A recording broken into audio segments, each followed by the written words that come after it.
do. I mean, he comes home every day looking like he's been crying all day long.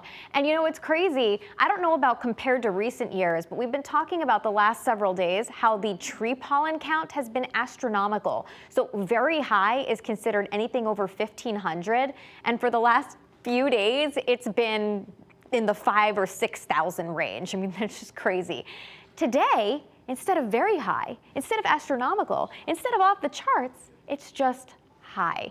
And I know a lot of you are still feeling the symptoms, but it's actually a lot lower than it has been the last several days. I don't know. We'll take what we can get. Also, mold spores are at moderate right now. And it just depends on what you're allergic to, whether or not you feel, you know, this versus this. Either way, it is tree pollen season, and there's really not much that's going to provide us with any lasting relief, but we'll take any little lowering we can get. Also, just released today, the U.S. Drought Monitor report has most of the state in this abnormally dry category. And you might be saying, well, we just got all this rain. The Connecticut River is already very high right now. What's going on?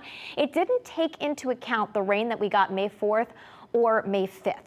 So maybe this will shrink back a little bit once we get that updated information. This report gets released every Thursday, but sometimes there's a lag in the data. But right now, wells are doing okay. I think we're in an okay position here moving forward, and we do have a chance for a couple more showers heading into the weekend, although I really don't think we're going to get a lot of measurable rain, so hopefully that bodes well for your weekend plans. For tomorrow, we're dry. Saturday, mostly cloudy, cooler, highs in the 50s, and there is a chance for a spot shower as this slow-moving boundary moves in, but it is just moving at a turtle's pace here, and it will kind of fall apart as it moves in. Low temperatures tonight on the cooler side, dropping into the low to mid 40s. Wouldn't be surprised if we got a couple reports in from home weather stations in the upper 30s from some of our cooler spots. And tomorrow we'll see a mix of sun and clouds. Not quite as bright as it was out there today, but not as breezy either. So I still think it feels nice, but I will tell you this, temperatures might be a degree or two cooler inland, but it will be about 5 to 8 degrees cooler at the Connecticut shoreline. So you are going to notice that difference. And the reason why is because today we had that gusty northwesterly wind, and tomorrow we have a southeasterly wind with the wind blowing off of Long Island Sound. That's a cooler flow for us.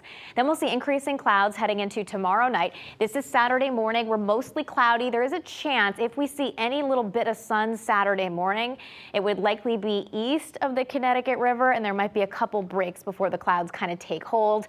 And I wanted to show you this as we head through the afternoon, that chance for a spot shower. It's not, you know, a big area of steady rainfall, but the chance for a light shower in a few towns, especially later in the day and at night. So is it a washout? No, but it's still a kind of mostly cloudy and cooler day, and then we'll improve heading into Mother's Day. High temperatures on Saturday in the 50s, and then Mother's Day, brunch plans looking good. 2 thumbs up, partly cloudy skies, highs in the low to mid 60s. You can tell I'm really excited for brunch. I mean, this is Jen, this is our day.